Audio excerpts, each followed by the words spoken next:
আসসালামু আলাইকুম সুপ্রিয় দর্শক। কাতার সফরে যাচ্ছেন অন্তর্বর্তী সরকারের প্রধান উপদেষ্টা ডক্টর মোহাম্মদ ইউনূস। সেখানে তিনি আমাদের পৃথিবী শীর্ষ সম্মেলনে যোগ দেবেন। দেশটির রাজধানী দোহায় ২২-২৩ এপ্রিল ওই সম্মেলন হবে।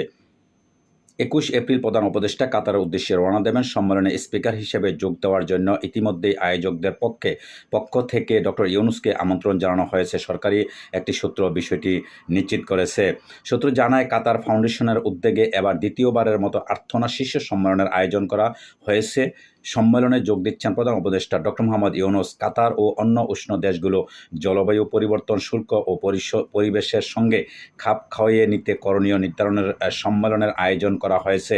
সম্মেলনে প্রধান উপদেষ্টা ডক্টর ইউনূস ছাড়াও জাতিসংঘের আন্ডার সেক্রেটারি ও জেনারেল ইব্রাহিম থিওয়া, ইরিনার ডেপুটি ডিরেক্টর গৌরী সিং, আইইসিএনের director general doctor Grethel Aguilar প্রমুখ বক্তব্য দেবেন। দর্শক, আপনারা নিশ্চয়ই জানেন ডক্টর মোহাম্মদ ইউনূস তিনি সর্বপ্রথম যখন আমাদের বাংলাদেশে ক্ষমতাভার গ্রহণ করেন এবং তিনি যখন গত ৮ই আগস্টে যখন অন্তর্বর্তী সরকারের প্রধান উপদেষ্টা হিসাবে তিনি নিয়োগ পান, তারপরে তিনি প্রথম সম্মেলন করেছিলেন জাতিসংঘে তিনি প্রথম ভাষণ দিয়েছিলেন।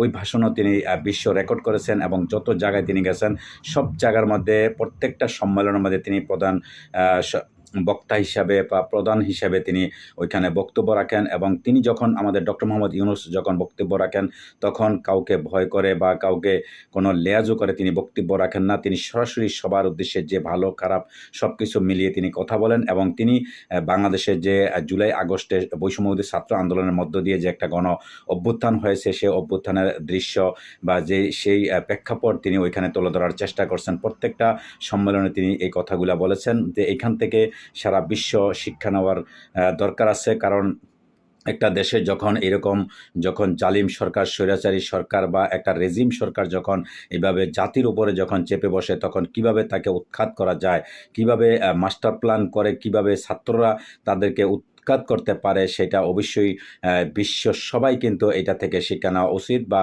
এরকম যাতে অদূর ভবিষ্যতে যাতে কোনো স্বৈরাচার যাতে কোনো দেশেই এরকমভাবে জাতির উপরে চেপে বসতে না পারে, তিনি সেইভাবে সবার কাছে এই মেসেজটা তিনি দেওয়ার চেষ্টা করছেন এবং সবাইকে এটা বলার চেষ্টা করছেন। কিন্তু আমরা দেখলাম কি ডক্টর মোহাম্মদ ইউনূস যত জায়গায় তিনি বক্তব্য দেন সবাই কিন্তু মানে এমনভাবে তিনি তাকিয়ে দেখেন বা অন্যান্য বক্তারা যখন বক্তৃতা দেন তখন কিন্তু কেউই কিন্তু তেমন একটা গুরুত্ব দেয় না। ডক্টর মোহাম্মদ ইউনূস যখন বক্তব্য দেন তখন সারা দুনিয়ার সব কিছু ছেড়ে একাকার হয়ে তার দিকে তাকিয়ে থাকে। তিনি কিভাবে কথা বলেন, তার কথার ভঙ্গিমা, তিনি কিভাবে কথা বলেন জাতির উদ্দেশ্যে, দেশের উদ্দেশ্যে, পৃথিবীর উদ্দেশ্যে, তিনি দেশের সমস্ত মানুষের উদ্দেশ্যে কিভাবে কথা বলেন, সেগুলো মানুষ তাকিয়ে তাকিয়ে দেখে। সেই ডক্টর মোহাম্মদ ইউনূস তিনি আমাদের দেশের একজন সম্মানিত ব্যক্তি।